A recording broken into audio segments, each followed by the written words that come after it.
Hello everyone and welcome to the crypto session brief. We're on Friday the 24th of March 2023. We've just gone past half one here in Europe and we're just under an hour away to the New York Open.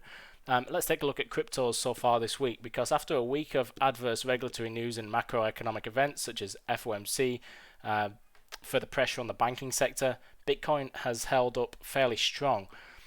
We are flat on the week. If you were to look at the Monday Open, the Monday Asian Open, you're actually slightly down in the past maybe half an hour or so, but we're still pretty flat. And the trading range this week has been pretty thin overall, pretty low compared to what we might expect on such a week of volatility in other risk assets, if that makes sense. We've seen big moves in the US dollar today in particular.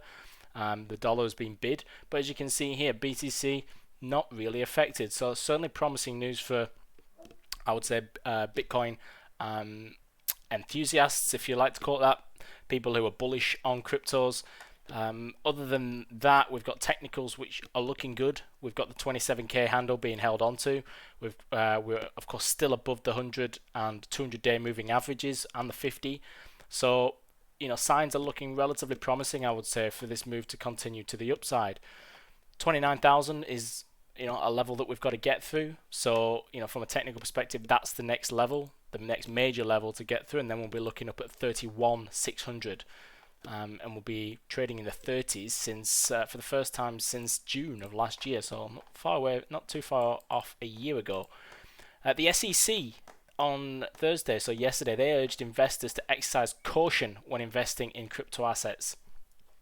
But again, whether or not crypto traders and hodlers really consider a warning from the SEC, I'm not too sure.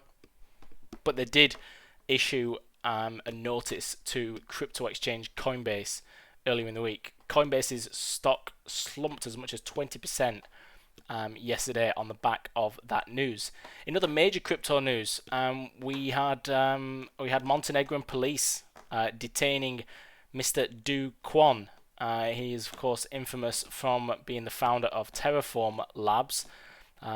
His stablecoin Terra USD and its $40 billion ecosystem imploded last year, sending shockwaves across the market. So he was one of the most wanted fugitives in the world, and I think the US are now applying for extradition to the US from Montenegro. Not too much else from a news perspective, so let's just wrap up the markets. Ripple has had a pretty exciting week compared to what it's had for the past 3 months or so, when it's gone nowhere. Big spike higher, some positive news. Excuse me, got a bit of a tickly cough.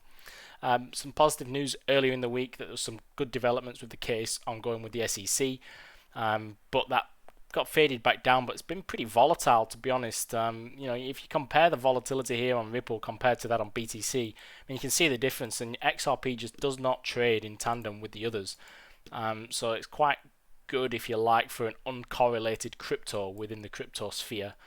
Litecoin as well has been interesting lately. We had that breakout of the descending trend line, pushed through 91.60, hit 95, then a reversal off the 95 level, which we've had on here for a short while.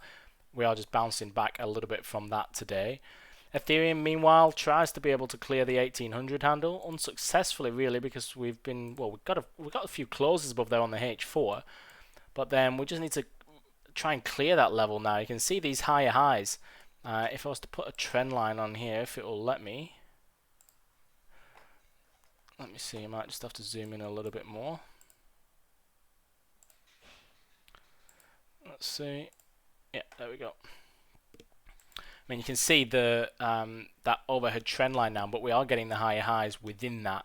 So we've bounced again today. Can we look to fade this move lower? A few inside bars here on the H4, so nice inside bar breakout trading there. But we're now bouncing back higher. We've can reclaim 1790, and then it'll be a case of continuing to try and reclaim that trend line, try and get into that resistance, and then it might just be a slow and steady grind higher until we get into the 2000 handle, if we are to get there. That's what I'm thinking from here on Ethereum, with the price action shaping up like it is. Nothing else to add from my end. I'll leave it all there for today. One final thing. The market depth on Bitcoin. So the liquidity in the Bitcoin market, it's dropped to 10-month lows. So basically, for traders who are looking to execute big positions, large buy and sell orders at stable prices, it might be quite tough, might be quite tricky. So liquidity just dropping out a little bit. So this move, you could question this move of recent times because we are seeing liquidity drop quite low. So is there enough behind this, or will some big sell orders be able to push us back down quite quickly? That's always the concern. I'll leave it there for today. See you all inside the chat room. Thanks for listening, and all the best with your trading.